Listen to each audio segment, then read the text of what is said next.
दोस्तों नमस्कार, मैं उमेश गौतम समग्र प्रदेश समाचार से। आइए बात करते हैं सरकार के कुछ नवाचारों को। हम इसे व्यंग्यात्मक शैली में प्रस्तुत कर रहे हैं।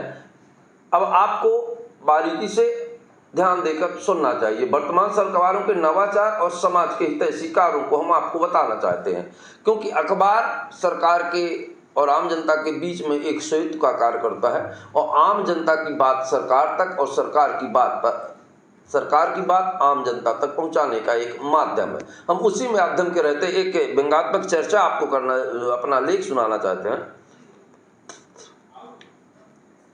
मैं शुरू कर रहा हूं। नमस्कार मंत्री जी, नमस्कार सांसद जी, नमस्कार मुख्यमंत्री जी और पूरे भारत सरकार के मंत्री मिनिस्टरों, सबको मेरा नमस्कार। और आपने जो नवाचार किया है वो भारत में काबिले तारीफ है। अब हम करते हैं पहले नवाचार से बात करते हैं। पहले सरकार ने एक नया नवाचार किया, रोड योग। हमने उसका नाम दिया है रोड योग। रोड योग नाम इसलिए दिया है कि वर्तमान में जहां आप देखें जरा सा पानी बरसता है तो रोडें योग करने लगती हैं। योग करने का मतलब है कि कई मुद्राओं में बदलने लगती हैं। अब पहली बात आप बता दें कि रोड योग नाम इसलिए दिया है हमने क्योंकि जब उस रोड पे आप पैदल चलते हैं तो निश्चित तौर पर आपको इधर उधर कूद कर चलना पड़ता है, तो एक कसरत होती है। दूसरा, अब जब साइकिल से आप चलते हैं तो आपकी रीढ़ की हड्डी झनझना जाती है। तो कहते हैं कि जो L3 L4 की बीमारी है उसको लाभदायक होती है।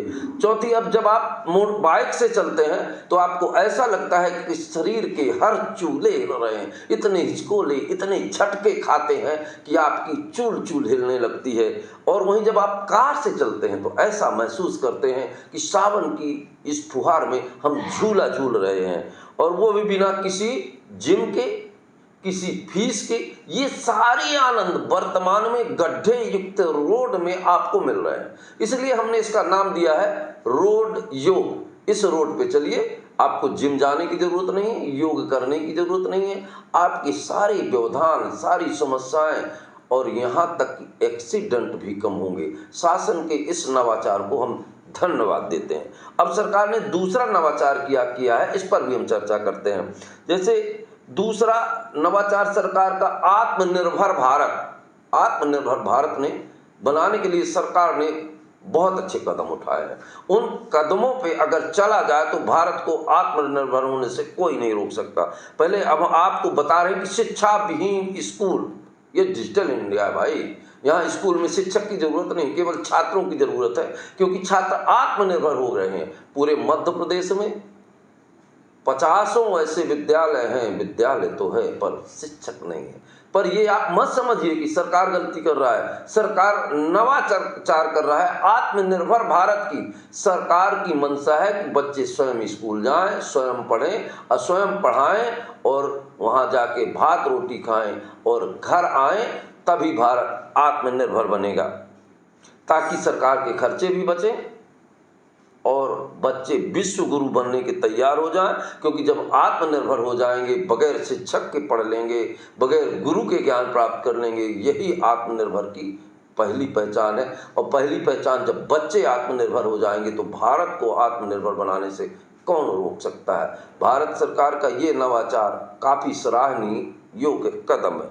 अब तीसरा नवाचार हम आपको बताते हैं, गड्ढा नहीं, लोकल अमेजन रिवर।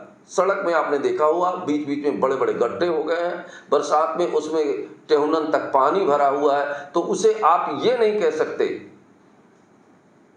कि ये गड्ढे हैं। वो गड्ढे नहीं हैं, हमने उनका नाम दिया है लोकल अमेजन रिवर। मतलब जगह जगह नदियां, जगह जगह जलाशय। लोग कहते थे कि पानी घर घर नल, ये तो जगह जगह, घर नल की बात छोड़िए, आप जहां खड़े हैं अगर आपको गर्मी लगी है, वहीं नहाना चाहते हैं तो आप गड्ढे में एक डुबकी मार सकते हैं। आपको प्यास लगी है तो तौलिए से पानी पी के, छान के उस गड्ढे का पानी पी सकते हैं। तो ये जो है लोकल रिवर का है। गाड़ी आपकी गंदी है, आप वहीं धो सकते हैं, आपको कहीं नदी नाले सर्विसिंग सेंटर जाने की जरूरत नहीं है। अब इस तरह से जो बड़े बड़े 10-10 फीट के गड्ढे हो गए, उन्हें पर्याप्त पानी भरा हुआ है, उस पानी से मोटर लगा के आप खेत सींच सकते हैं। तो सरकार को जगह जगह तालाब, रिवर बनाने की जरूरत नहीं। अब ये सारे काम जनता की सुविधा के लिए लोकल अमेजन रिवर के नाम से इनको विकसित किया गया है। ये वर्तमान सरकार का नया नवाचार है जिसे आप समझ सकते हैं। अब तीसरा, राष्ट्रीय ट्यूशन नीति। सरकार ने एक नया नवाचार किया है। सरकार ने उसी आत्मनिर्भर भारत के साथ मेल खाती हुई राष्ट्रीय ट्यूशन नीति। अब आप समझ लीजिए कि सरकारी स्कूल में शिक्षक रखने की क्या जरूरत है। बच्चे वैसे ही वहां जाएंगे और खुद पढ़ेंगे और एक दूसरे को पढ़ाएंगे। उससे फायदा और होगा, वो बच्चे स्कूल में नहीं पढ़ेंगे तो ट्यूशन में पढ़ेंगे। तो ट्यूशन जो पढ़ाता है वो टीचर कहीं शिक्षक नहीं है, तो वो बच्चे द्वारा ट्यूशन पढ़ा जाएगा तो उसको भी रोजगार मिलेगा। तो ये आत्मनिर्भर भारत की कड़ी से जुड़ा, और इसे सरकार द्वारा राष्ट्रीय ट्यूशन नीति का दर्जा दिया जाएगा कि स्कूलों में शिक्षक नहीं रहेंगे, बच्चे ट्यूशन में पढ़ेंगे, सरकारी स्कूल जाएंगे, बच्चों को पिछड़ी और जंगली एरियो में, और वहाँ बच्चे खाना खाएंगे और बच्चों को व्यवस्थित स्वतंत्र खेलने की आज़ादी रहेगा। वो भुजबल और बाहुबल से मजबूत करेंगे। खेलों को बढ़ावा मिलेगी क्योंकि बच्चे आपस में ही खेलते हैं और आत्मनिर्भर बनते। ये ट्यूशन नीति के अंतर्गत का। अब चौथी, पारदर्शिता। सरकार ने हर काम में पारदर्शिता रखती है। ये वर्तमान सरकारों की विशेष बात है। पारदर्शिता ऐसे कि देखिए, आपने सड़क बनाया पर उसमें गड्ढे हो गए, सरकार ने नहीं लुकाया, आप देख सकते हैं। आप जब अपने घर से निकल सकते हैं तो स्वच्छता अभियान के अंतर्गत जगह जगह आपको कूड़ा कचरा का ढेर मिलेगा, आप स्पष्ट देख सकते हैं। ये स्पष्ट नीति है सरकार की, इसे आप अपनी आंखों से देख सकते हैं। इसको भी सरकार ने नहीं छुपाया। अब पहले कहते थे टेबल के नीचे लिया जाता है, अब खोल के गिन के दिया जाता है, यहाँ भी सरकार ने नहीं छुपाया।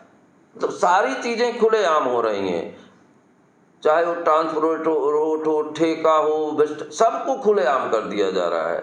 खुलकर दिखाइए, यही पारदर्शिता। ये पारदर्शिता भारत को, विकास को आगे ले जा रही है। वो भारत में जो जन्मा विकास है वो विकास निर्बल नहीं है। आप सोच रहे हैं कि विकास निर्बल नहीं है, वो गड्ढे शासन के नवाचार योजना के अंतर्गत है।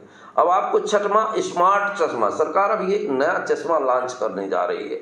उस चश्मे का नाम स्मार्ट चश्मा कहा जाएगा, जिसे पहनते ही गड्ढे स्विमिंग पूल नजर आएंगे, धूल फूल नजर आएगी और सड़कें ऐसी लगेंगी जैसे बुलेट ट्रेन ट्रैक हो।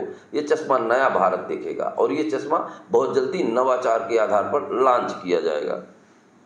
अब तीसरी नीति है, सरकार जानती है कि अगर झगड़े नहीं होंगे तो न्यायालय क्या करेगा, पुलिस क्या करेगी, अदालत क्या करेगी, और झगड़े गरीब आम जनता में ज्यादा होते हैं, छोटे छोटे झगड़े। इसके लिए सरकार ने कुछ नई व्यवस्था का प्रावधान किया।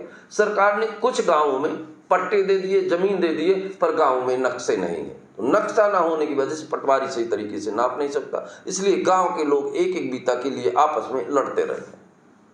जब वो लड़ते हैं तो कोर्ट कचहरी आते हैं, तमाम कितना रोजगार मिलता है, स्टाम्प वेंडर कमाता है। ये औद्योगिकीकरण का एक नया नमूना है। सरकारों को इस पर संज्ञान लेकर सख्ती से ध्यान देखना चाहिए। छठा है नशा मुक्ति अभियान। सरकार का ये कदम भी बेहद सराहनीय है। सरकार ने एक कदम चलाया है, नशा मुक्ति अभियान। नशा मुक्ति अभियान के अंदर शराब के गुण और दोष जन जन को बताए जाएंगे। मतलब जो नहीं जानता था नशा के बारे में, उसे भी नशा के ज्ञान का कराया जाएगा। पर एक बात और समझ लीजिए, सरकारें अगर नशा मुक्त, आप कितने समझदार हैं, सरकारें नशा मुक्त ही चाहती तो दारू की फैक्ट्रियां बंद कर देती, नशे की दुकानें बंद कर देती, पर ये सब बंद नहीं होता। हमें सबको, आम जनता को सिखाया जाएगा, जन जन को ये बात समझाई जाएगी कि नशा के गुण और नशा के दुर्गुण बताए जाएंगे। अब आपको बता दें कि इसे कोई अपने पर न ले, ये हमारी व्यंग्यात्मक और एक व्यंग है समाज और सरकार के साथ, जिसे हमने आपके साथ साझा किया। इसे कोई अपने ऊपर न ले, ये हमारा व्यंग है। दोस्तों नमस्कार, मैं उमेश गौतम, समग्र प्रदेश समाचार।